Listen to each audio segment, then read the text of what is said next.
The king who saw the handwriting on the wall. Belshazzar's final night palace was overflowing with music, wine, and laughter. King Belshazzar sat among 1,000 nobles, surrounded by gold and luxury, believing that Babylon was untouchable. But while the celebration continued, an unseen judgment was already moving toward the city. And before the night was over, the king would see something that would turn his feast into terror. A hand would appear on the wall, and its message would announce that his kingdom was about to disappear.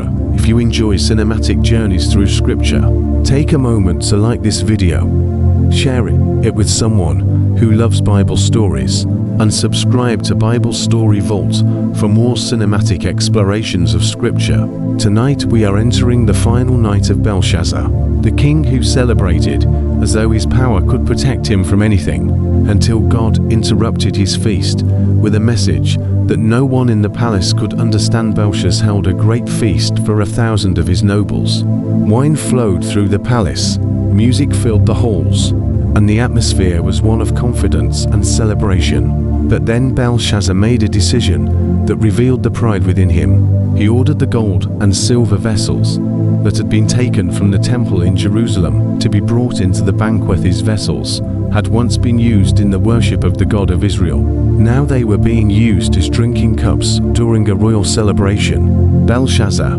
his nobles, his wives, and his concubines drank from them, and as they celebrated, they praised gods made of gold, silver, bronze, iron, wood, and stone. The palace was full of people, but there was no fear of God. Then suddenly, everything changed. A hand appeared. It moved across the plaster of the wall, writing words that no one in the room understood. The music stopped, the laughter disappeared, and Belshazzar stared at the writing in horror. His face changed. His thoughts terrified him. His strength left him, and his knees began knocking together. The king called for his wise men, magicians, enchanters, and astrologers.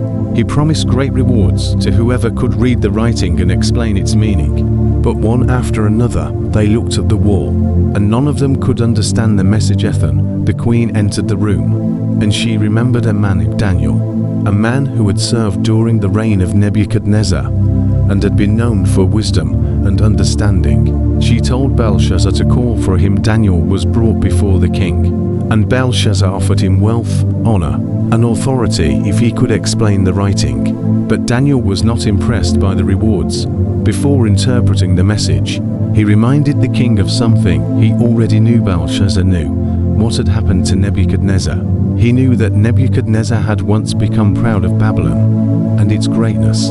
He knew how God had humbled that powerful king until he recognized that the Most High rules over the kingdoms of men. But Belshazzar had not humbled himself. Daniel told him that he had lifted himself against the Lord of heaven. He had used the sacred vessels from God's temple while praising lifeless idols. And then Daniel spoke a sentence that exposed the king's deepest problem. But the God in whose hand is your breath, and whose are all your ways.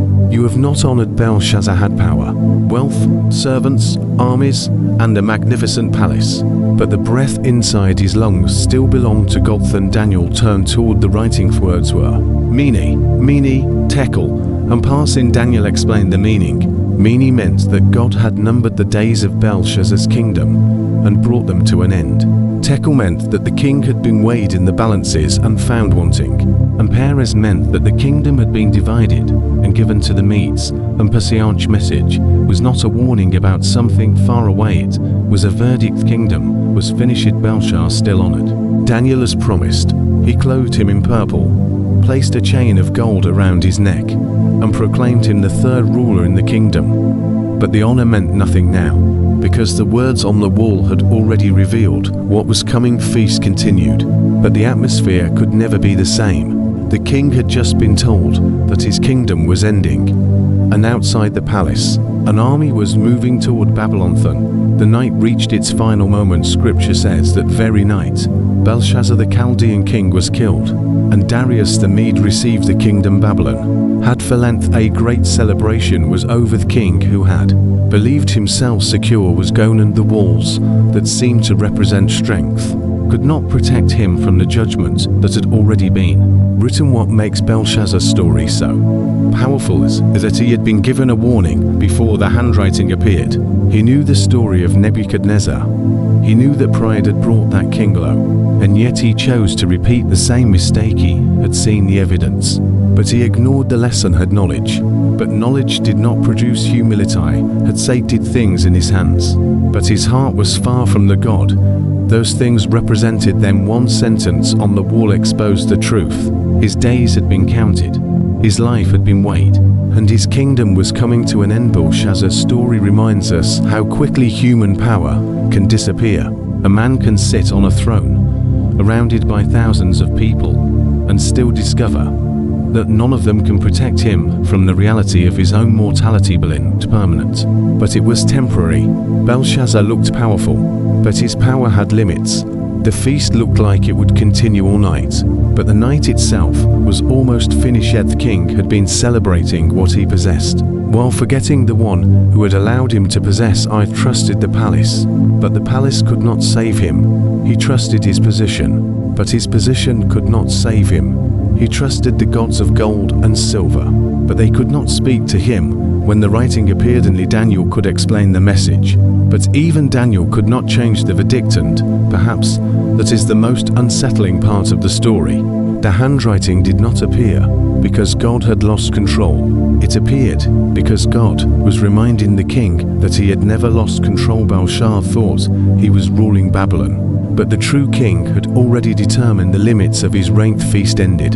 The kingdom changed hands, and the words on the wall became a final testimony to the danger of pride. Mene, your days are numberetical. You have been weighed. Your kingdom will be divided. Belshazzar's story begins with a king celebrating as though nothing could touch him, and it ends with a kingdom disappearing in a single night, leaving behind a question that still echoes through the centuries. What are we trusting in when everything around us appears secure? If you enjoyed this cinematic journey through the final night of Babylon, subscribe to Bible Story Vault for more hidden moments, mysterious events, and unforgettable stories from Scripture.